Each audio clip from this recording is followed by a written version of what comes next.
Madrid, under pressure to find new ways to confront Russia as its deadly invasion of Ukraine drags into its fifth month, President Biden and his NATO allies on Wednesday announced a historic surge of forces along Europe's eastern flank and welcomed Finland and Sweden as soon-to-be members as they pay.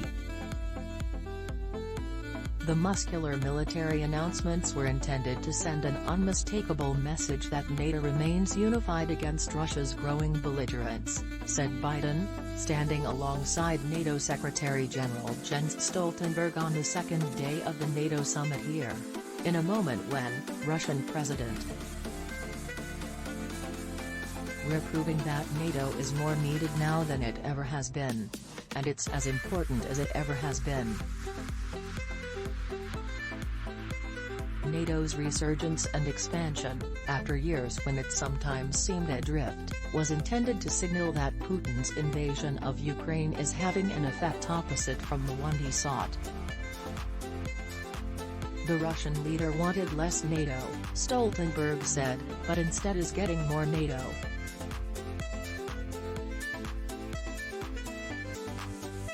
The United States and its allies have been looking for ways to show that their early determination to help Ukraine and confront Russia would not wane, despite Moscow's recent gains on the battlefield and the growing domestic costs of the conflict for America and other countries.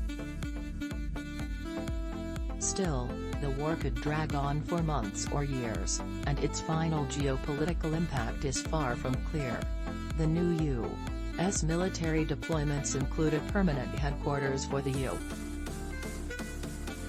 Fifth Army Corps in Poland, a move that Putin has long resisted, as well as additional rotational combat brigades to Romania, enhanced rotational deployments to the Baltic region, an increase in the number of destroyers stationed at Rota, Spain, from 4 to 6, and 2 additional F-35 squadrons too.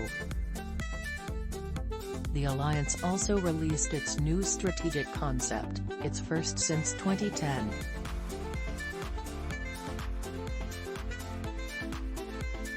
The document, a roadmap for addressing threats and challenges in the coming decade, underscores just how much the security environment has changed in recent years. The previous strategic concept called Russia a strategic partner and did not mention China at all, while this one directly addresses. White House officials said that the combination of the accession of Finland and Sweden, 2 militarily non-aligned Nordic states prompted to join by Russia's invasion of Ukraine, and the more robust force posture in Europe, as well as increased NATO funding targets, underscored the alliance's resolve.